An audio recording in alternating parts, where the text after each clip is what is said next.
Leprechauns.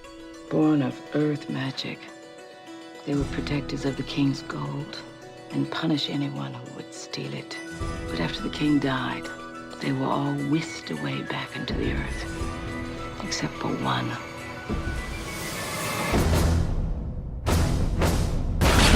Anyone here? Yeah. I haven't smoked a good pipe in a long time. I see peril coming. You filthy mortals have tried to steal my riches. Hello, love. It's a leprechaun and he's after us. He wants his gold back. Come on! Damn! Who the fuck just took my shit?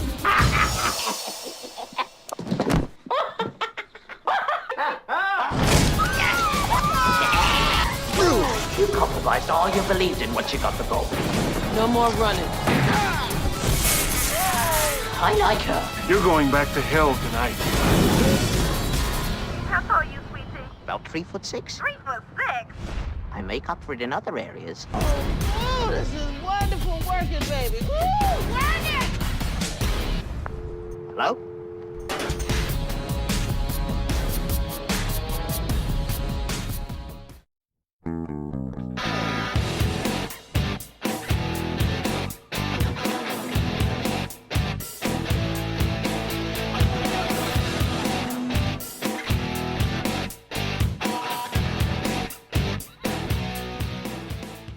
Welcome to They Call This a Movie, testing the strength of friendships one terrible movie at a time. Subscribe to the podcast on iTunes on podcast services by searching They Call This a Movie, and find us on Twitter and Instagram at TicTamPod. That's TCTAM Pod. Welcome back to They Call This a Movie. This is Anthony Del Vecchio. With me as always is Dan Aquino and Mark Meyer. Say hello, gentlemen. Hello, friends. Hello. I know multiple times on this show, I always mention about how certain things occur that I realize I am definitely getting older. And I think the thing that happened this week was, normally my whole life I've been more of I like winter, snow and all that stuff and bundling up and stuff. The moment it got warm, I was so excited this week. And that is the complete opposite that I've been. And I think it's just because I'm getting old, and when it's really cold, the bones start hurting. And now I'm just like, oh, it's nice and warm out. Oh, it's good. So another moment where you just realize that you're not in your 20s anymore. And I must have been old forever because I was gonna say I don't feel like this is a revelation for me. No. The first warm day, the grill is on. I'm firing up that grill, putting food on it. I can't wait. I'm okay with cold weather. I'm okay with cold weather until January 2nd. Then I'm over it. I'm like, all right, I get it. I get you, winter. Now what else you got? Yeah. What else you got? I want it to be still light out through 7 o'clock. I want it to be warm, sweatshirt weather. Yeah. Yeah. I caught myself because I was the opposite. Because I used to get, when it would start getting warm again, I'm like, oh man, it's not going to snow. And this was when I had the shovel, not now when I don't have to. And now as soon as I walked in the Monday after daylight savings happened, and it was still light when I got home, and I'm like, oh, thank God. I don't have to fumble for the light to try and see if my dark furred cat hasn't tried to run outside yet. Yeah, this is wild to me because especially when I was commuting to New York, that first day you walk out of the office to go into the subway and it's still light out. That's like the greatest day ever. It's like such a hopeful day. Yeah, it just a little spring in your step. Yeah, you're not thinking of in 2 months' time you're going to be sweating through your jeans while the subway has no air conditioning and you're stuck in between the stops. You're not thinking about that yet. You're not thinking about it. You're thinking about it's still light out. I'm not miserable all the time because it's always dark. That is a special place where, as much as I love the heat, there's how people in the Midwest talk about a dry heat. Mm. There's just some type of heat when you're stuck in the subway. It ain't dry, that's for sure. No, it ain't a dry heat, but I don't know how you would describe it, but it's its own version of that, I guess. It's a wet heat. It's not even humid. It's a wet heat. Yeah, heavy heat. It just permeates every ounce of you. Yeah. I guess I'm just coming to this later than everyone else. But This was the first year I had that revelation where it wasn't. I didn't have any like sad thoughts about no more snow. It was instantly like, oh, it's light. I can see in my apartment when I open the door, and I am not freezing when I'm walking to my car. Yay! Welcome to the club. Welcome to normalcy. I will say I was never a fan of snow, but since becoming a homeowner, I would much prefer snow to rain that we constantly get. Sure. Because rain, you have to worry about the basement leaking, trees falling over in your backyard. Yeah. just like leaks everywhere. When it snows, that stuff could still happen, obviously, but it's not as frequent an occurrence. Yeah, being in the property management industry, I have the same feelings. It's like as soon as it rains heavy, I'm like, fuck, there's going to be so many leak emails when I get to the office on Monday. I can't even enjoy a good rain over a weekend in the summer. My dog gets excited for snow. It's great. And Same. Yeah. Well, one of them. 50% of my dogs enjoy the snow. The other one forgets everything. It's like, I'm just going to poop on the deck. I'm not going out there. That doesn't look safe. I don't know what that is. All right. Well, Mark, welcome to adulthood. Thank you. Yeah. And this week we are celebrating St. Patrick's Day. It's a little bit early. A couple days from now, when this episode drops, will be St. Patrick's Day on Sunday. So we are doing our tradition. For whatever reason, we continue to do this, and we decided to watch. Wait a minute. Whatever reason, you're the reason. Yeah, I mean, we've done this 6 times now. We sure have. Yeah, we It have. would be weird to have a tradition and then just say, you know what? Let's not do it anymore. I mean, it would make a lot of sense after watching this one, but this whole thing right here is the epitome of the we're all trying to figure out who did this meme. Yeah. We're all trying to find out who did this meme. Yeah. It's a conundrum. I don't really know, but this is the path we've decided to live, and we got to stick it out through the end. Because there are no other St. Patrick's Day themed movies besides the Leprechaun franchise. So, yes, this is the 6th time we've done this, and we're watching this week Leprechaun 6: Back to the number 2, The Hood, from 2003, which could have fooled me. This happened in this century. Yes. But I want to know where you guys are coming from with the last Leprechaun movie to feature Warwick Davis. So let's start with you. Where are you coming from? Leprechaun Back to the Hood. So obviously I've seen Goes to the Hood, Leprechaun in the Hood. I knew this movie existed. I'd seen it plenty of times scrolling through different streaming services. It's popped up plenty of times before. Leprechaun Reddit, where you hang out sometimes. Yeah, where I just kind of creep in those Reddits, just people posting weird art.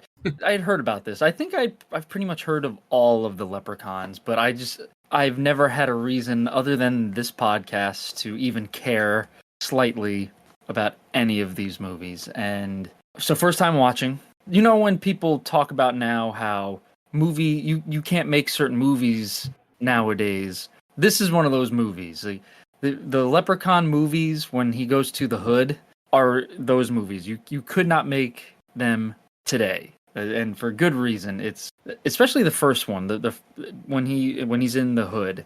It's like it's all stereotypes and caricatures of black people and what goes on in the Hood. But this movie, I found myself surprisingly liking it, and not for the reasons you would imagine, because the Leprechaun in this movie plays a very small part. I thought the movie suffers when he enters the scene, because there's maybe like the first 15-20 minutes of the movie he's not really in it, the Leprechaun. Mm-hmm. And you're getting this story of a group of friends who are just kind of trying to make their way through life. Like Emily is aspiring to go to college, and Rory he's had his run-in with a gang, and he's kind of trying to right some wrongs in this movie. So I was like, oh shit, like this Leprechaun movie is actually giving us some kind of complex characters, which I don't think has ever been done in a Leprechaun movie. Maybe the first one with Jennifer Aniston, but yeah, then normally those first ones in most horror series, it tries to at least make a movie. exactly. You know. And the first Hood movie, it's there's really no storyline. It's just the two main characters want to be rappers, and they're very bad at it. Yeah, that's what I was going to say. Yeah. So it's really just like, oh, well, the writers of Leprechaun in the Hood. All right, so what do we know about the black community? They rap, right? They all rap. So they definitely want to be rap artists. In this one, it's a little bit more complex.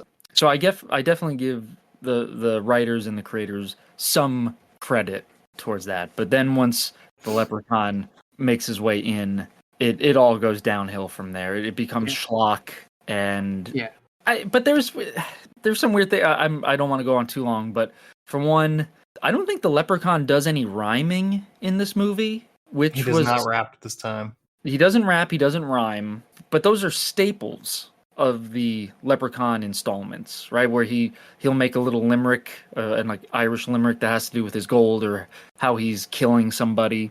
He doesn't do that, and he doesn't use any of his powers. He just gets shot a bunch. He does get shot a bunch. Yeah. He just uses his super strength. Is really the only power he uses. Right, because I don't remember this series all that well, but in past installments, he can disappear, levitate objects. I think he can mimic people's voices and a whole bunch of different things. But in this, it's just, he is just strong. Yeah. And for me, basically what Dan said, this movie felt like it was an entirely written movie where they just decided to drop the Leprechaun in. Like, they had the script for this comedy drama story, these young people trying to get out of the area they're living in, and some are trapped, some are struggling to get the money, and weirdest college that she wants to go to Kansas State of all the colleges in America. I was going to say she likes their basketball program, but that's Kansas. Yeah. Kansas. If it was Kansas, I'm like, okay, I could see that. Right, that's a big school. That's a popular school that was probably good at basketball at the time or something that these people knew. But Kansas State's like really weird. And, and then you have the goofball that just all he wants to do is just smoke weed. The scene that made me laugh out loud the most is when he's dancing down the street with the trash bags full of weed and the kids are following him and jumping up and down at it. And it's just so dumb. And it took me a while to realize what was in the trash bags at first. And I'm like, oh, that's got to be that. Then you get to the rags to riches montage is a pretty good moment in this movie. And then the Leprechaun shows up and, like you said, just starts killing people. Like how he got away from that priest in the beginning who was killing him with clover-filled holy water, I guess. By the way, that's never explained. No. The beginning, no clue who that guy is. They don't bring him up again. He's just a priest. Couldn't have been like connection to the first one, that either we missed or something, or they were probably bad at bad writing on that. But like I said, anything that had the Leprechaun in it, as Dan said, just kind of felt like it was shoehorned in. Like you remove the Leprechaun from this movie, short of the death scenes involving the Leprechaun, the whole tragedy and drama of it still exists. You just don't have a 3'6" person running around killing people during all of it. The missed opportunity was when he killed the guy by shoving the bong inside his stomach. Would have been the Leprechaun stopping to take a hit while it was inside of him. That felt like that would have been an early Leprechaun gag for him to do. I just wanted it just a little more, from him to, if we're going to have this so bad it's good Leprechaun stuff for this podcast. But it just felt like it was a very average young person coming of age movie that they just dropped a maniac killer pot of gold thing in it. And correct me if I'm wrong, I don't know how good all of our collective memories are of every single Leprechaun movie we've seen, but is this the first time they actually showed the rainbow? I believe so. I couldn't remember being like the location of the gold. Yeah, it just felt like that was like they would mention it, but I think it's the first time they actually visually showed it. Yeah, it was just this movie, like Dan said, it couldn't be made again today. But yeah, I'm glad that we're done with the Warwick Davis ones. I don't know if we're going to continue with Leprechauns, but maybe we can find a different tradition. All right. I'll have you know, Kansas State was 11-4 in 2003 and lost the Fiesta Bowl to Ohio State. So Big 12 champions though that year. So and I believe that would have been the year Darren Sproles was in it, Mr. 5'6" running back himself. So there's a Leprechaun connection, I guess. 235 rushing yards in the Big 12 championship game. So yep, that's nothing to sneeze at. Still a random school. I'm 2003, Mark. Not in 2003. Can't call the Big 12 champions a random school. I kept thinking as I was watching this, I was like, this came out 2 years after 9/11. Just a measly 2 years. And how we changed as a nation. We're getting Leprechaun back to the hood. And this is where we're at. It is shocking it never comes up, right? Yeah. We don't know what hood it is. Like no one just drops a never forget sort of thing. Right. Like, man, I can't believe them terrorists. They're crazy. Yeah, because the first thing in this era, they would have been thinking he was a terrorist. You know, those cops. The Leprechaun? Yeah, going, oh yeah, these people killing. Yeah, I'm sure it's a leprechaun and it's not terrorist. You know, I don't know if that discourse ever came about. They track him as white pretty immediate though.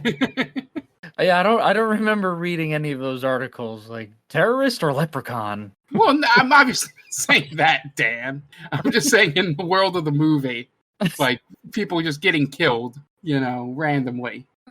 Okay, sure, but I think it's a little bit of a stretch to. I mean, don't say never. You could probably have found somebody in 2003 that believed that terrorists and leprechauns were linked. Well, when did that one video come out with the guy talking about the leprechaun in the trees? Probably around this time, I would assume. Was that a little later, possibly? Like that was early internet, yeah. Right. So that would have been hilarious if that was a joke in this movie. Like, oh yeah, the ones running in the trees, right, sir?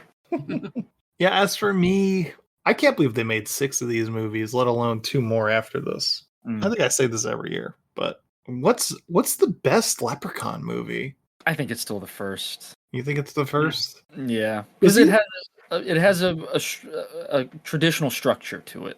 Yeah, I suppose probably. I feel like you could just for me here, you could break it down like in my head like the Rocky trilogy, and that the first one is good because it's a really good movie in terms of the genre it's trying to portray. But the one that I laugh at and think about the most goofiness is just when he goes to Vegas. Yeah, that's probably my favorite one. 3. 3's good. The 3's fun. That's the whole thing. Most of these movies aren't fun. And then it's like, well, what's the point of having a movie about a killer leprechaun if it's not fun? Yeah, that's true. Yeah. Especially the Hood movies are not fun. Mm-mm. No, and especially with this movie, the Hood doesn't come into play in terms of how the leprechaun interacts with it. Right. This is kind of the same feeling we had with 2 about how, you know, he's in LA, but he's not really interacting with Los Angeles. Correct. Yes. Yeah. At least when he's in Vegas, he goes to a casino and like interacts with a Elvis impersonator. Yeah. That whole movie is very specific to the location that they're in. Right. Yeah. Yeah. And obviously in space too, the same. Yeah. So I would agree with you. There's no fun in these movies for the most part. Yeah. I was more involved or interested in Rory and Emily's character arcs. I wanted to see more of that. Rory, played by a young Laz Alonso of The Boys fame. He's good. You could see in this movie that there's the makings of someone who can go further, who can take off the leprechaun's stink. Is he the Jennifer Aniston of this movie, you're saying, Dan? Yes, absolutely. Yeah. And he's a stud, man. If you've seen The Boys, he's a good-looking dude. Yeah, I've got no complaints, I suppose. No. At first, there was a couple characters in this movie that really don't play much of a role that I thought would. So, like for instance, we mentioned Father Jacob at the beginning. I didn't think he was going to die right away. I thought he might come back to play later on. The white guy who buys the drugs from Rory, he never shows up again. No. after dropping the N-word. Yep. What a way to go out. That kid seemed way too excited to be delivering that line. It was 2003. Yeah. It was things were a lot looser. We played loosey goosey in the early 2000s. White people got real comfortable. Yeah, for sure. One of the strangest yet kind of funny thinking about it of running gags in the entire rest of the movie. My ninja. The ninjas thing. Yeah. Maybe this is too hot for the podcast. Oh. Now, what if that became an acceptable term for everybody? Like, if you could say ninja, would you say it? No. No, I don't think I would either. I think it's a trap. Well, I have one of two feelings. One, we all agree it sounds like a trap. And you don't want to do it. And two, I would just feel weird saying that word. Yes. You know, like to describe somebody. Like, it even sounds weird when outside of the specific definition of an actual ninja to use that word to describe anybody else. There's so much better words if you're trying to describe somebody that's sneaky than he's a ninja.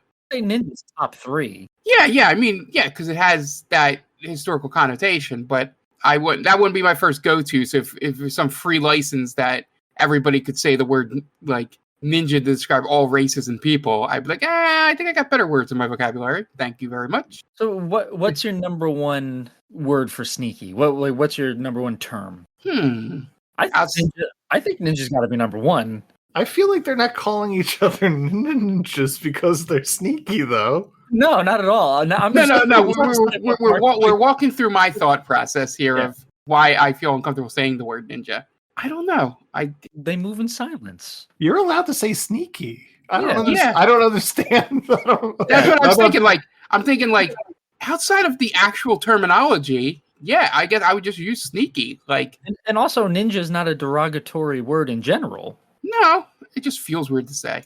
Oh, ninjas! That's what John Wick fights ninjas. I'm saying in like a grown-up context to another grown-up. That's what I mean. Everyone knows what you're trying to say when you say my ninja. Yes. Yeah. We don't have a ninja card. No. We're not invited to the dojo. No.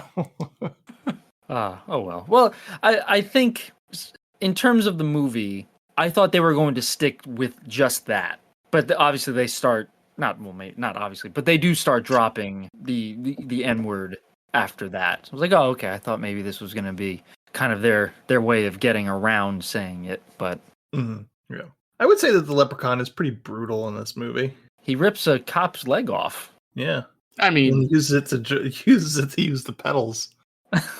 Pretty creative. Yeah. I was a little worried at first because I think his first 2 kills are just he stabs the one guy with the bong, and then the next guy he kills, he just kind of puts his hand through their stomach and kills them. Mm-hmm. So I thought, oh man, I think we're just going to be in for some really lackluster death scenes here. Yeah. I mean, for the most part, that's kind of like, because he like impales the cop with his nightstick. Mm-hmm. And it's like, all right, I don't know how that works, but sure. Right. I wonder if a lot of it could be attributed to budgetary reasons. Like, even with the lack of powers being used, like they blew all of their budget on the rainbows. Like that stuff's not cheap, guys. We got all the colors in there. You gotta spend all the money on our colors. Yeah. Now, if you wanted a black and white rainbow, that's gonna cost you way less. I would assume that's the reason, or they just didn't have maybe the creative process wasn't there as well. Like, we don't have a good makeup department or special effects department in that way. So whoever was in charge of that, like, I can give you impalings. Yeah. That's the best I could do. Because that and squibs. We got a lot of squibs. They got a shit ton of squibs, that's for sure. I will say one thing I do enjoy about this franchise is that it does not adhere to any sort of Bible or canon, because every single movie, the Leprechaun has a different set of powers and a different lore. I was thinking the same thing. He's almost as if he's a comic book character who is as strong as the writer needs him to be. Yeah. Right? So if, for instance, if Superman is going up against Doomsday, like, all right, well, Superman needs to match that strength. So now he can do this power, or he can do whatever. So now that's whatever the Leprechaun is called on to do. That's what he does. Yeah. I will say there's far too many false endings to this. Oh, yeah. It just became a lot. Like, oh, we shot him a whole bunch. He must be dead now. Nope. Oh, we shot him a whole bunch. He must be dead now. This time. Nope. Oh, we threw him in a furnace. This time he burned up. It's got to be dead this time. Nope. Oh, we shot him a bunch again. This must be the end. No. And the end has nothing to do with the power of the four-leaf clover, really. Yeah. They do bring that into play in this movie, which I think they do in the first one too. And then they abandoned it until this one. But yeah, they make a point to talk about how he's weak to four-leaf clovers, and then he doesn't die for four-leaf clover. So it is weird to bring up. Yeah. I don't know if this was like more of a stereotype, but like, oh, we'll just use guns, right? That's what's in the hood. Everyone's got guns. Yeah. So I don't know if that's what the intention was, or if it was just, how else can we think of killing him that hasn't been done before? Yeah. Well, his one true weakness was wet cement. Who would have thunk it? Right, not being burned alive, cement. Yep. That's what gets him. Wait, what happened at the beginning? He gets dragged into the earth by these weird demon hands. Yeah. Why couldn't that come back into play? I don't know. Right? You did it once. Too much like Jason Goes to Hell, I suppose. Oh, yeah, that's true. Yeah. So, Leprechaun, Back to the Hood from 2003 is directed by Stephen Louis. I don't know. A lot of vowels. I apologize. But he directed Love and Other Four-Letter Words and My Girlfriend's Back. Stars Warwick Davis, Tangi Miller, Laz Alonso, Paige Kennedy, Sherry Jackson, Donzalee Abernathy, Sheikh Mahmood Bey, Sticky Fingers, Keisha Sharp. That's my list. IMDb score of 3.9 and Rotten Tomatoes score of 20%. Budget $1.4 million. I did not have box office, but I'm pretty sure this went direct to video. Yep. Yeah. I do enjoy when you announce a director and there's an upward inflection on the last name. Yeah. This one, I'm looking at it right now. This is a tough one. I'm going to go with Aram Louis. Stephen Aram Louis. I apologize if that is not how you pronounce it, but that's the best I got. You guys want to get into the plot? That'd be so weird if he was the one director who listens to the podcast. Well, you never know. Maybe I'll tag him on X, formerly known as Twitter. I like it. Yeah, if we could get him on here. All right, Dan, what do you got for us this week? Real quick, just want you to check out two friends of the podcast. They're a lot of fun, and I think they are worthy of your time. One of them is the Top 10 with Tia. We've had Tia on before to discuss a few different movies. She is a lot of fun. She's a good person, and her podcast is awesome. It's a weekly podcast where her and her co-host Brittany run down top 10 lists of the week. So if you go over to geekvibesnation.com, search the Top 10 with Tia, it should pop right up. And I believe she's also on YouTube. Same thing, Top 10 with Tia. Give them a subscribe. Click the subscribe button. And also, our good friend Mark Myers has another podcast he cheats on us with called the Game Vault Podcast. It is a bi-weekly podcast that you can find on any podcast platform of your choice. And he and our other friend Tom talk about video game news, games that you should be kind of on the lookout for, everything going on in the industry, while also reviewing old school games from Super Nintendo, Sega, you name it, they have it in their library. They'll play it. It's a great segment. They also stream on Twitch. If you go over to Game Vault Pod and follow them there, as well as all their socials are at Game Vault Pod. So give them a follow.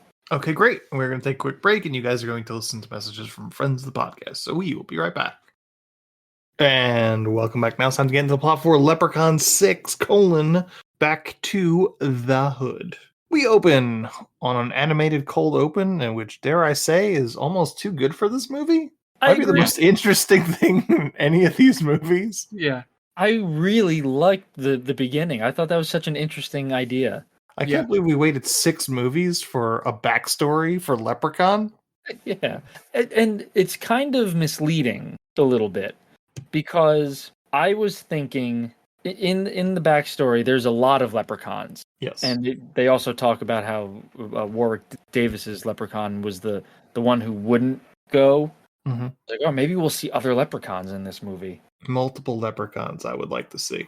That would have been great. Yep. It tells the story of leprechauns, and specifically our leprechaun. How a king made a deal with forest spirits to protect treasure, and then when the king died, they went back to the forest realm, except for one. And then cut to a preacher running at a construction site at night, running from something. Then a rainbow appears, and he tries to hit it with a shovel, but to no avail. It is just refracted light there, my man.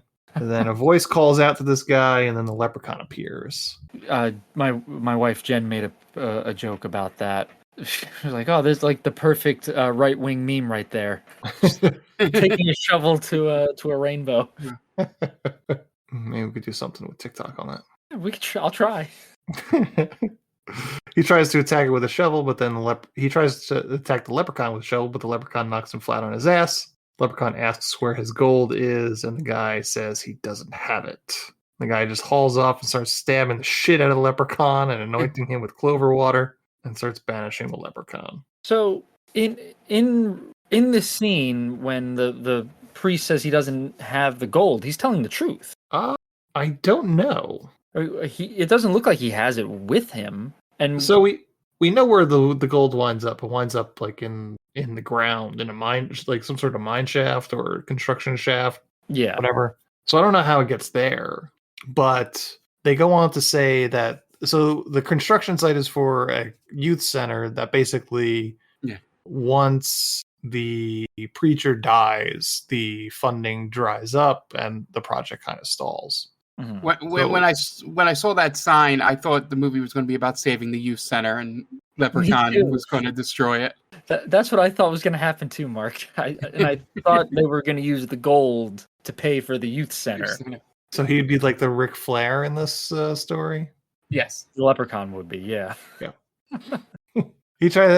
Leprechaun asks where his gold is, and he doesn't have it.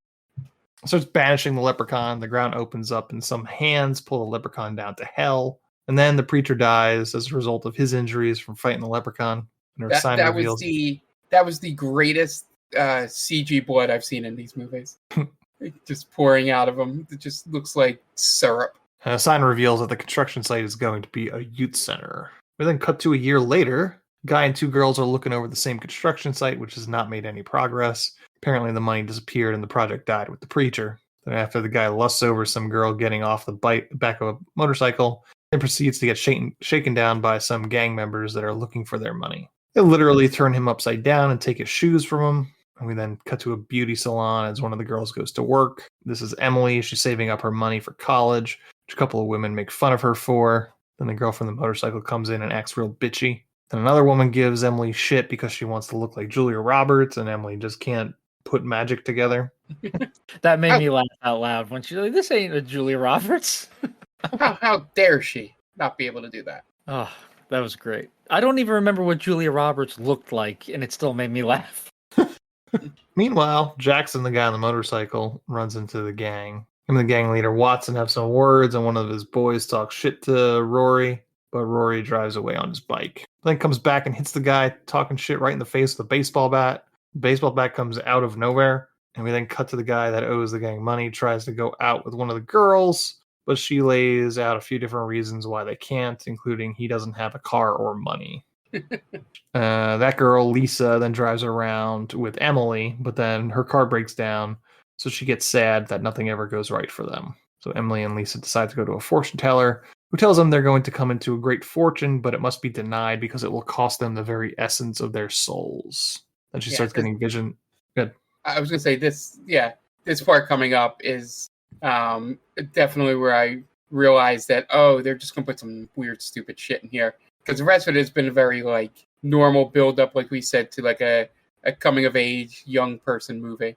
And then this fortune teller is where it just turns on its head. She starts getting visions of the leprechaun, hyperventilates, and then passes out. Meanwhile, Jamie, the guy from earlier, smokes some weed and finds a whole bunch of clovers in it. So he goes to see Rory, who he bought the weed from, to get his money back, but Rory says there's no way that his weed has clovers in it, and Jamie fails to produce any evidence. Then a white guy shows up to buy some weed and say the N-word, and then runs away. Never to be seen again. Yeah. That's the end of that white guy. Right. Yep. And that actor's only credit. No, I don't even know if that's true. Is that the only white guy that's not a cop in this movie? Yes. Yes. And I Besides thought he Warwick was. Davis, obviously. Well, he's a leprechaun. Mm-hmm. It's not a color. What do you identify as? Well, I'm a leprechaun. I don't see leprechaun on this. Those job applications. I thought the white guy was going to get killed by the leprechaun. Yeah. At one point, I thought he was going to say something stupid, and the leprechaun was going to check him. Would have been a good Can't call. say That. that. How many times do we have to tell ye, lad? Stab. Then they go to the construction site where Emily and Lisa are putting together a barbecue. Apparently, Emily is not a fan of Rory's. Rory seems like an asshole because he just takes a couple of kids' football and just throws it into the street. And while Emily is hiding from Rory, a rainbow appears and she just kind of dances in it. Then Rory comes over to talk to her and she doesn't want to hear anything from him. He stole money from her and he tried to pay her back with drug money, which she didn't want any part of. So I wrote that down. This is what I liked about the movie was this character, Emily, this character has like an arc here. She has morals and a clear definition of who her character is. Mm-hmm. And that's what no other Leprechaun movie had. Mm-hmm. You know, someone who's trying to better herself and like has these, like, I'm staying away from drugs. I'm staying away from these guys who that's all they care about. So like, oh, that's cool. That's an interesting character. Thank you. Yeah. I think there's a little bit of that with the guy from 3, the main character. Was that Vegas? Yeah. Can't remember who he is. Yeah. Was that the one where he works for, was it Dick Miller? Is that who was in Leprechaun 3? It's the Star Tour or the Graveyard Tour or something like that. That's 2. You're thinking of 2. Oh, okay, never mind. Yeah. No, 3 was the one where the kid was on his way to college, but he decides to stop off in Vegas for like a night. Mm-hmm. And he runs into like the girl, and then he gets like, there's a little bit of werewolfing thing going on where he's turning into a leprechaun. I don't remember any of that. This was the first one we did, was Leprechaun 3. Does he kind of like defend the girl against like the pit boss or something, or like the casino owner? Because doesn't the casino owner's a sleazy guy? Yeah.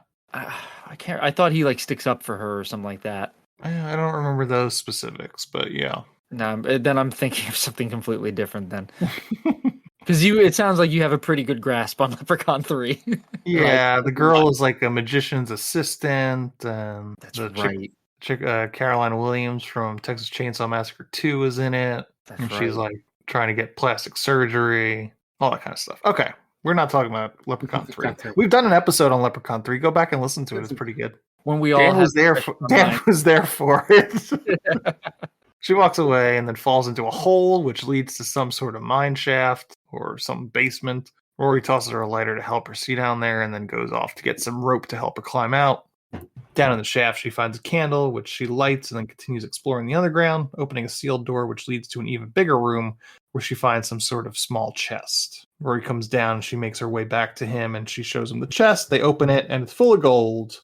And I like how I don't know if it's a scene or a next scene because it all kind of blends together here. The fact that someone knows like the exact amount of money those number of gold coins is worth. Mm-hmm. Yeah, it's like 200 gold coins. That's worth like $2 million or something like that. Yeah, someone knows the exchange rate of gold. Irish doubloons. I'd assume they'd have to do what the one girl does, right? You can't just exchange doubloons, right? You probably just have to melt it down, and you get the worth of the gold itself, right? Yeah, you can't just spend leprechaun coins. No, because who in that area specializes in that? Right. You know? Yeah. So I think it would have been funny if Rory, because him knowing that offhand is very strange. Like Mark was saying, that's weird. Yeah. You could put something in his backstory where it's like, oh, like I took ancient history or something like that. So I remember something along those lines. Give him like a little something, plausible deniability kind of thing, Mm-hmm. Back at the apartment, Emily decides that she wants to split up the gold among her, Lisa, Rory, and Jamie. As long as Jamie doesn't spend it on weed. They have a montage of all four of them spending the gold. Lisa buys a new car. Emily and Lisa spend money on pampering themselves. Jamie pays off the gang he owes money to and also buys weed. And Rory buys himself, among other things, a gun. Montage ends with a leprechaun looking on from a tree. They then throw a party and Rory shows up with the other girl. Meanwhile, Jamie shows off his bong collection to one of his friends. I got that bong when I was in 4th grade. Whoa, man. It's really sad. He's cool. Yeah, all of a sudden he's cool. It's a really sad existence for Jamie. Yeah. I think his character arc is really, he's the comedic relief, right? Yeah. So it does, you don't need him to have a good backstory necessarily, or like, because Rory's the one that Rory and Emily are the ones you're supposed to really care about. Jamie, it's just, he's funny. That's funny. He got his first bong in 4th grade. Mm-hmm. Yeah. Meanwhile, Jamie shows up. A friend pockets one of the last remaining gold coins. While that friend is getting high, the leprechaun walks into the room and shares a few bong rips with the dude. They get high together until the leprechaun falls onto the floor laughing. That is until the guy drops the gold coin out of his pocket. The leprechaun demands it back. When the guy doesn't, he stabs him in the gut with the bong. The leprechaun then goes to the kitchen and stumbles around while Jamie is making himself a sandwich. Yeah, I did love the guy that gets killed here at the bong at one point going, man, I'm just trying to get you high. What are you doing? Is what he just keeps yelling back at him. And this would be the 2nd or 3rd time the leprechaun's gotten high. So I think when he goes to the hood in the first movie, he gets high a couple times. He definitely does. Yeah. So they're retreading here. Yeah. Well, I mean, this whole movie's a retread. Yeah. It's back to the hood. Damn. The whole fact that they went to the hood again is because they were like, well, that worked the first time. I was going to ask, how well received was Leprechaun in the Hood that they made another one? I don't really know how well it did. I mean, it was a direct-to-video movie, but they had other ideas for this movie. Like, one of the ideas was that he was going to go to he was going to terrorize Spring Break, and I feel like there's another idea, but they decided that the first Hood movie went so well that they should just do it again. Probably also for budget reasons, really, honestly. It's probably shot in LA, probably not far from the studio, and it's cheap to do that. Yeah. So, Leprechaun helps himself to another rip of Jamie's bong, then raids the fridge with Jamie, then kicking the door closed, trapping the leprechaun in the fridge. Meanwhile, Emily is staring daggers at Rory and the girl he brought, so she and Lisa go to the bedroom and find the guy with the bong in his chest. Cops come and they arrest Jamie for the trash bags full of weed they find. One of the cops punches Rory in the stomach and tells him that he's making a lot of moves on the streets, and they suspect that this murder has something to do with him feuding with the Watson gang. Cops take Jamie away. Meanwhile, the girl Rory showed up with goes to a jeweler and has him melt down one of the shillings into a gold cap for her tooth. And Rory is poaching clients from Watson's gang as Watson somehow looks on hiding in broad daylight. Emily goes back to work at the salon and she has to rub down the demanded client from earlier, which annoys her. She agrees. While she goes into the other room, the leprechaun shows up and decides to give the woman a massage himself, which is weird. Yeah, I don't understand that. I thought, he's just going to kill her. And then when Emily comes back, she'll be dead. Mm-hmm. But no, he goes along with it for a while, for longer than necessary. Yeah, he's putting the work in. Right? He's giving her the old chop hands, and then he's walking on her back. He's not half-assing it. No. That would have been funny if he made a quip I missed my calling in life or something. Emily comes in and sees and tries to run, but he throws her into a chair and tries to stab her. She manages to stab him in the eye with an electric razor. She runs down the street until she finds Rory walking out of the store with the other chick. Emily tries to explain that they have to stop spending all the money because a leprechaun is after them. Rory calls her crazy, and then Jamie shows up with a new car, and they all hop in the car and leave the other chick behind with a lot of cash that Rory gives to her. Meanwhile, Lisa is in her house applying for college and about to take a bath when her kitchen cabinets start opening out of nowhere. She arms herself with a meat cleaver, and then the leprechaun appears. She hits him with it, but it barely slows him down. She locks herself in the bathroom and winds up breaking through the door, but she uses a lighter and some hairspray to set him on fire. At that point, she tries to call 911, but the leprechaun flies through the door and starts beating her up until he stabs her in the stomach with his claws. Group shows up to Lisa's house to find what is left of Lisa, which is more or less a bloody mess in the bathroom. Emily divides that the best they can do is give what they have left, and maybe this will all stop. So they all put what they have left on the table, and Rory has only 2 left, which pisses off Emily. She throws the chest of gold at him, and they realize that it's now magically full again. Every time they empty it, it refills. Endless money. Endless money. So that's when I thought to myself, if you're the leprechaun and this gold chest it never runs out of gold, what does it matter if someone takes a bunch of it? Because you're just going to get all of it back anyway. I don't know. That's a good question. Right? There's nothing it's special the principle about of the thing, I suppose. Yeah, because it's me gold, Dan. It's me gold. But it's never going to run out. It's not your gold. It's me gold. It sounds like a betting website or something. Log on to megold.com.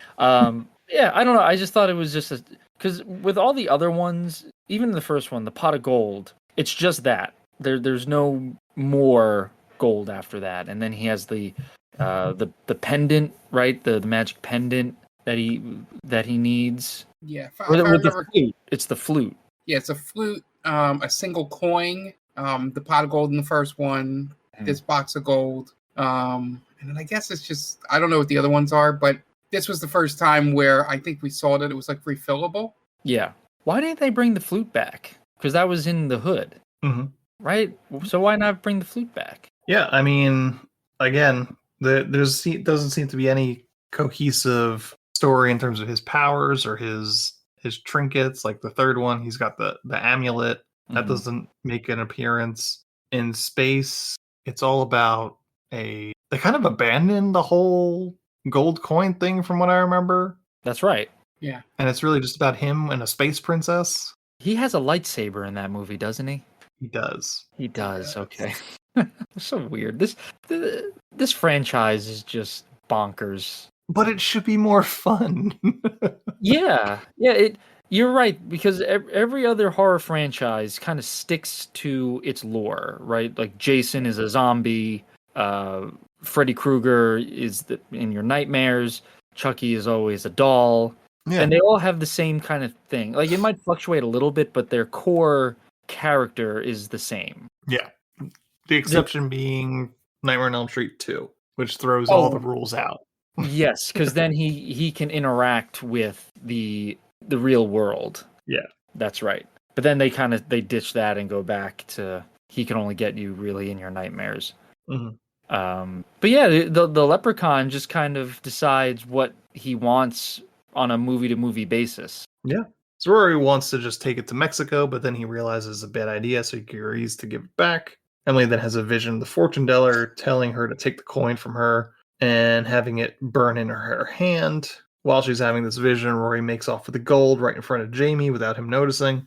And that night, Emily wanders around the house scared, then finds the leprechaun hiding in her bed. He says he's not looking for the gold, he's looking for revenge for cutting out his eye, even though he was able to put it back in immediately. The fight takes them both out of the house. Leprechaun jumps from a tree and lands on Emily, tries to stab her in the eye, but then Rory comes by and hits him with that bat as he rides by on his motorcycle. Then runs him over, tosses Emily on the back of the bike, and they drive off. And the leprechaun has to get up and walk. Then cut to the other chick's house who's calling Rory, asking where he is. Leprechaun breaks into her house, but she's ready and grabs a shotgun and blasts him right in the chest. But after she gloats over him for a second, he knocks her down and pulls her jaw off to take her gold tooth, even though it was a tooth on the top of her mouth, so the jaw wouldn't have had it. Seems a little excessive there, Leprechaun. In the middle of nowhere, Emily gets off Rory's bike to slap him and call him no good, which he agrees. Then get back on and drive past the cop who pulls him over. After some police brutality, cops open up the chest and they arrest Rory and Emily. Then Leprechaun shows up and asking the cops for his gold. The cops still haven't had their fill of police brutality quite yet, so one of the cops smacks him in the head with his nightstick, knocking him to the ground.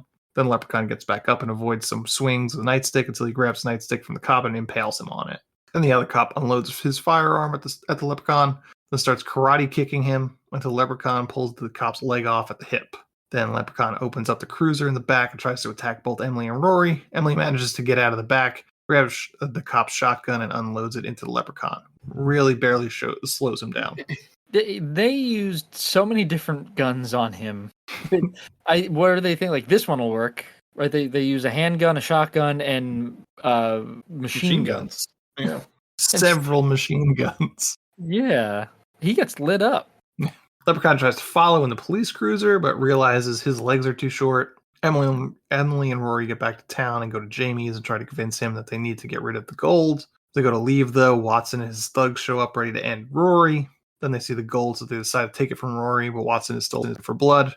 That is until Leprechaun shows up with the police cruiser, having used the cop's severed leg to reach the pedals. Watson thinks this is hilarious to see a leprechaun, but as Leprechaun tries to tell him he wants his gold back, Watson gets a call from his woman, tries to rush her off the phone.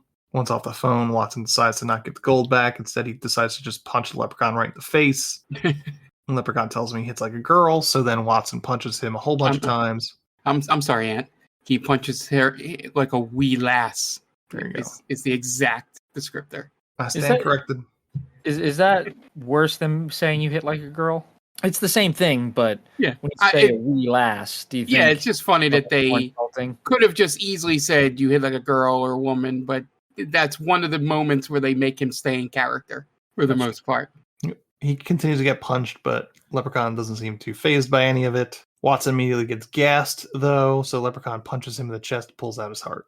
Watson's guys respond by mowing him down with a bunch of machine guns, dropping the Leprechaun where he stands. Then he's back up and then just starts beating the shit out of all the other guys. Then he sets his sights on Rory, but Emily hits Leprechaun with Watson's car. Rory hops in and then the three of them drive away. Leprechaun manages to hang on underneath the car and starts ripping out the bottom from the outside in. So they hit the hydraulics to bounce Leprechaun up and down until he eventually falls off. Watson's phone falls out of the car with Leprechaun and starts to ring, so he answers it. And it's Watson's girl who then starts talking to Leprechaun, getting real cozy, but hangs up with him when he says that he's only 3'6".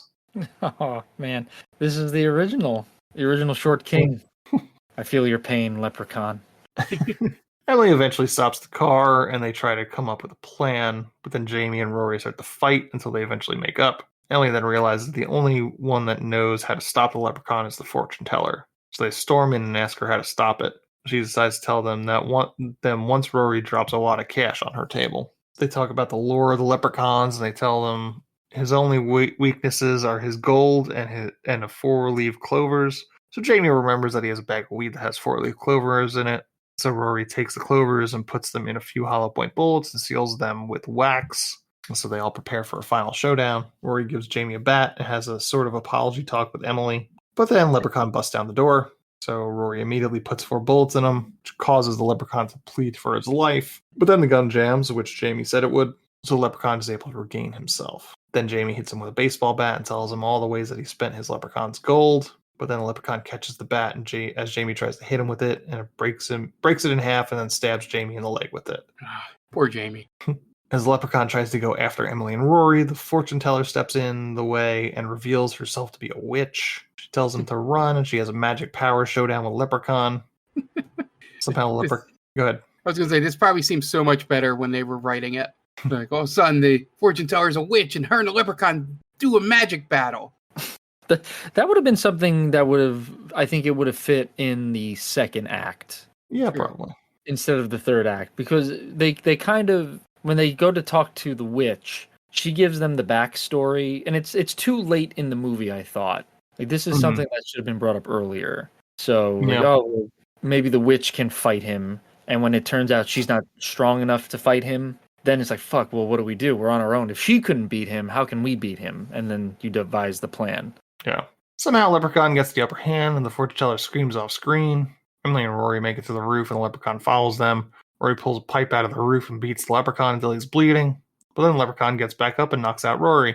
When he goes to kill Rory, Emily gets his attention, then starts throwing his gold off the roof, and then runs. Chases her, and they fight in the elevator, and then she makes it to the boiler room, where she throws Gold into the furnace, and then they fight, but manages to get him into the furnace and locks him up. She goes back to the roof to wake up Rory, but the leprechaun shows up again, a little crispier. So Emily and Rory take turns punching the leprechaun. Leprechaun fights them both off again to the point where Emily falls off over the side of the roof and manages to hang on to the side. Leprechaun monologues. It gives Rory enough time to unjam the gun.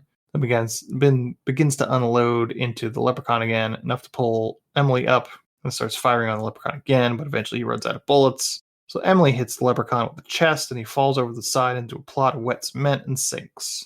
Then we get a montage of Rory and Emily riding around on his motorcycle, enjoying life together after this, all the events. The change in mood with that song was kind of shocking. Mm-hmm. You know, you go through the whole drama, and then all of a sudden it's this really kind of not great R&B song. Yeah, I think that just starts playing over the motorcycle. Very tonal shift. Yeah. Emotional whiplash. But that is the end of Leprechaun 6, Back to the Hood. They didn't even really save the Hood. No, they never promised to save the Hood. Yeah, and the Hood was never really in danger. No, he was just going back to the Hood. Yeah. I wish he made a comment about that. Like, I'm back in the Hood. They could have at least built the youth center. Yeah, right. Why not use all the gold to fund, like Mark was saying, use all the gold to fund the youth center. Although, you know what? I didn't pay enough attention to the end montage. I bet it's in there. Yeah. Oh, there was an end montage? Well, yeah, with the whole R&B song. Oh, I turned it off as soon as it ended. Well, I mean, it before credits rolled. Oh, so. Never mind. I missed it then. As soon as Leprechaun died, you're like, boom, I'm out. Well, no, I saw them right away. Yeah. And then there's the song, and then there's like a montage of them riding around, and I think Jamie makes one last appearance in the montage, and kids are happy playing basketball or something. I bet it's in there. I bet there's a sign that says like youth center dedicated to blah blah blah. You know, they could have had like they build the youth center with the money, and then when the leprechaun comes to back his gold, all the kids fight him along with Rory and Emily. Another false ending. It's like, oh, he comes through the concrete. Yeah. It'd be funny if there was like where the youth center is, there's just a weird leprechaun shape in the wall of the youth center. It's like Jimmy Hoffa's body kind of thing. Right.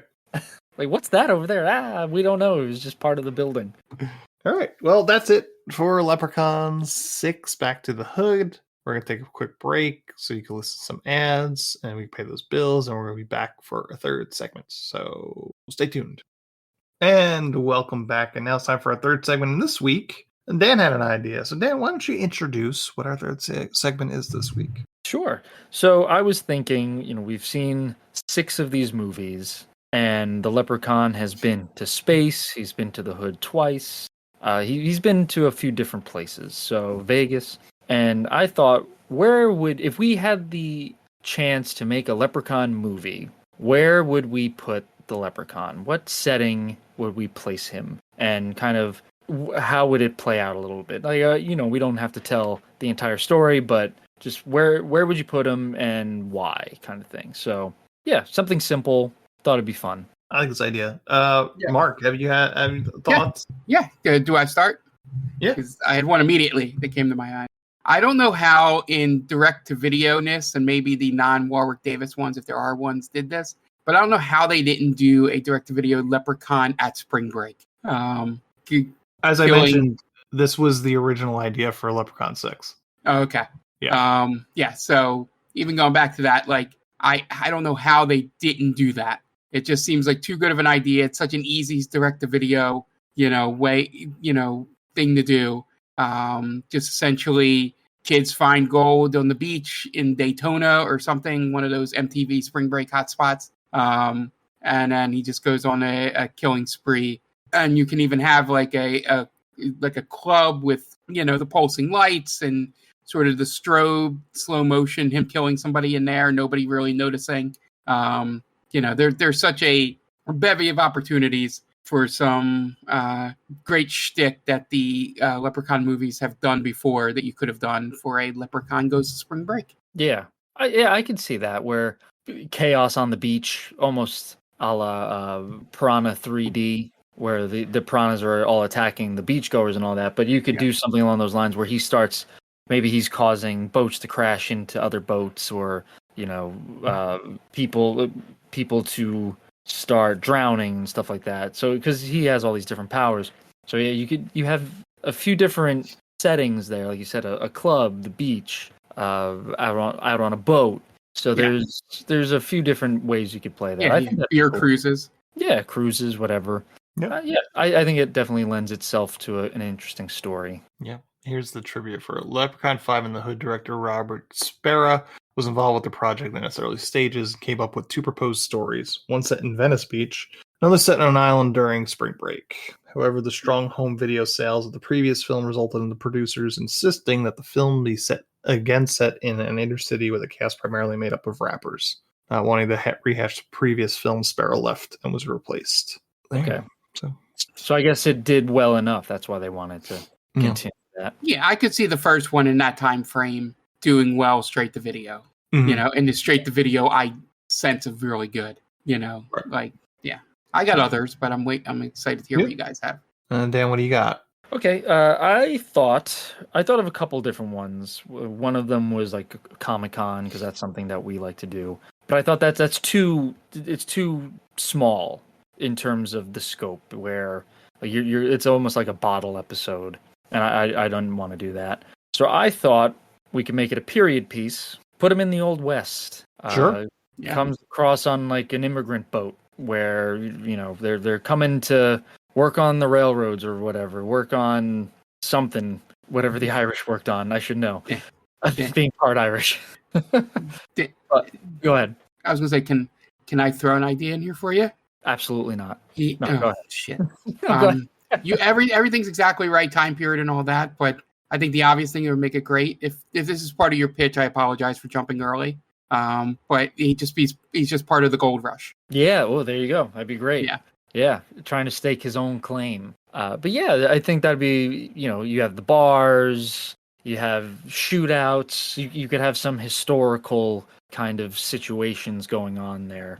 I think it would be, and the protagonist could probably be a 49er, right, who finds his gold and just like, I'm going to stake my claim here kind of thing, and maybe they've struck out. Everything that they've gone to, someone else has already taken their spot, and they've hit it big. And the main character is kind of he put all of his eggs in this basket. He's failed, stumbles across the leprechaun's gold, hits it big. So now he's living the affluent life. He's dressed to the nines. He almost like a Tombstone type of movie, right? He comes in, he like buys a casino or something like that, and then the leprechaun comes looking for his gold. Cool. I like that. I had similar ideas, with the Western. Whenever I think about like things like this, my first one is give our monster a time machine. Yeah. That's 100%. I just want to see a time traveling monster, whether it be Jason or Leprechaun. I just want to give them access to a time machine. That's one. So you get kind of all of them. I want to see him go to ancient Rome or something, or hang out with Napoleon, maybe cross paths with Bill and Ted in the future. That'd be great. Yeah, give him a time machine. That's my pitch. Yeah, I like that, because you can kind of, you could even see his origins in a way, like maybe when like the British ruled over Ireland, and maybe he wasn't just a leprechaun at first, and he made a pact with some evil deity to drive off the English or whatever. But yeah, you send him to feudal Japan, you send him to, like you said, Rome, Egypt. Yeah, putting a monster in a fish out of water scenario is fascinating. Yeah, because go ahead. I'm sorry. I was going to change subject, so finish with your thought. I think what is fun about that is you have the monster dealing with that time period's cultures. Yeah. So like if Jason is obviously present day and you send him to Rome, you put him in the gladiatorial arena. Mm-hmm. So it's a lot of fun that way. You can really explore that time frame. Yeah.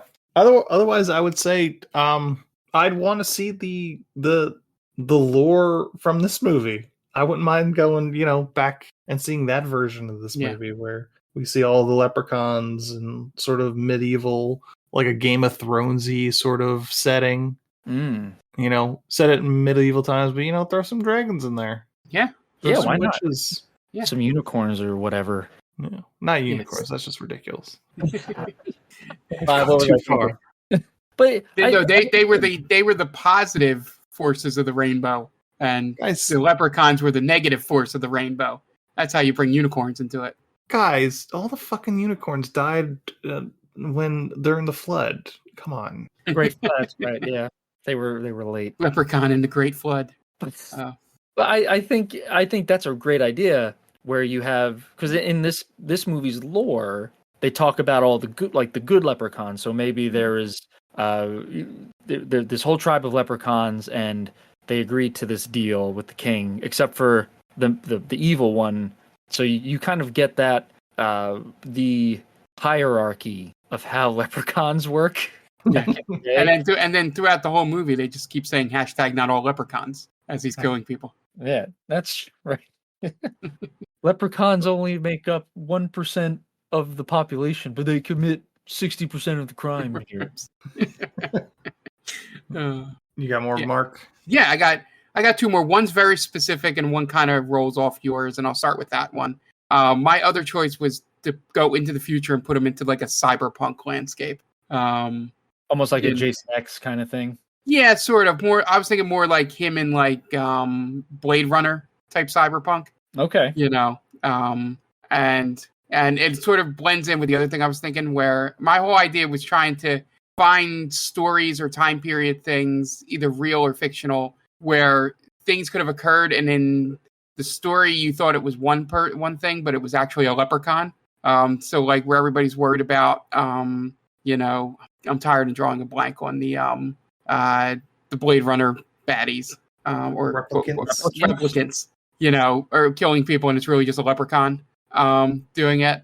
And my specific one rolls into that is like, I would just like a story where we find out at the end that the Zodiac killer is a leprechaun, and that's why we can't find him. That'd be funny. All the unexplained murderers are the leprechaun. Are a leprechaun. Like, oh man, all these murders, there's a gold coin near the bodies. Why didn't we see this before? And you see like photos of the old crime scenes and just very badly photoshopped gold coin. Yeah, it was kept under wraps. The government kept it under wraps. Yeah, a government conspiracy movie. Yeah, right.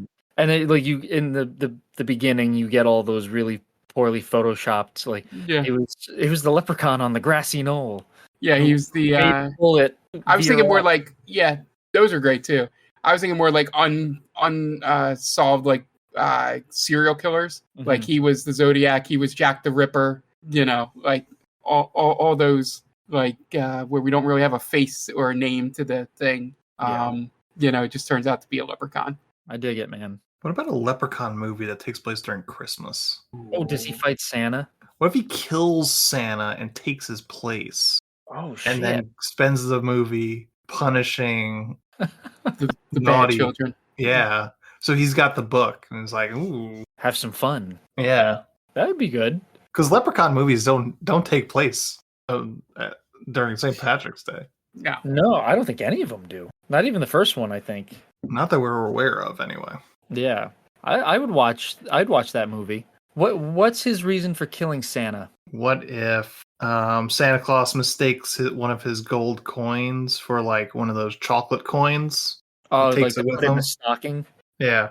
Okay, I like that. That works. Ooh, that's why he goes around killing people. And somehow Santa comes across, we'll figure it out in the writing room, but like comes across his gold, mixes it up. So he starts putting the real gold, thinking it's chocolate gold, into people's stockings, and he's got to get them back. Ooh. Oh, so he's going from house to house kind of thing. Mm-hmm. Yeah. I like that. I like that a lot. Mm-hmm. I'd watch that for sure. Yeah. And the protagonist is a little kid who's defending his house at Christmas time. So it's Macaulay Culkin. It's Macaulay Culkin. It wasn't the wet bandits at all. It was a leprechaun. So we got Leprechaun meets the Santa Claus meets Home Alone. He pushes Santa off the roof, Yeah. killing okay with Tim this. Allen. Yeah, that's how you sell the movie to producers. Yeah. And he already has magic powers. Mm-hmm. So it works out perfectly. And a lot of the magic powers are probably similar to Santa's, right? He can kind of like interact with things on a certain level where he can make it levitate. He can make things that disappear reappear, right? So the sack full of toys, when they run out, he just, boom, more toys kind of thing. That's Santa. Mm-hmm. That's what the Leprechaun does in this movie with the gold. Yeah. And it doesn't even have to be gold necessarily, because there's all these different relics that the Leprechaun has. That's true too. So it could be anything. Gold works. Yeah. Anybody got anything else? No, that was all mine. I had those three going. Yeah. No, I had really only thought of the Wild West one. Okay. But I like Leprechaun takes over Christmas. Yeah. I think that would be my winner too. Christmas. Yeah. That'd be great. Yeah, I would greenlight that. It's greenlit. We already talked about him taking Hollywood in the last one. That would be a good one too. Oh yeah, that would be a lot of fun. Like on the Walk of Fame and all that. Mm-hmm. Kills an impersonator. All right. Yeah, I think that's the episode. Check us out on our socials. We're at TicTamPod on Instagram and Twitter and on Threads. And we're on They Call This a Movie on TikTok. Hit us up on Gmail, tictampod@gmail.com. If you have any questions, comments, do you want to suggest a movie to us, that'd be great. Also check us out on YouTube. Just look for They Call This a Movie. And follow us there as well. That's all the ways to get a hold of us. So it's going to wrap us up this week. The director of Leprechaun 6 Back to the Hood was Stephen Aram Louis. I think that's how I said I was going to pronounce it. So for Dan Aquino and Mark Myers, this is Anthony Vecchio telling Stephen Aram Louis, well, you certainly made a movie, didn't you? Thanks for listening to They Call This a Movie. Subscribe to us wherever you get your podcasts, and be sure to check us out on Twitter and Instagram at TicTamPod. That's TCTAM Pod. You can also check us out on TikTok at They Call This a Movie.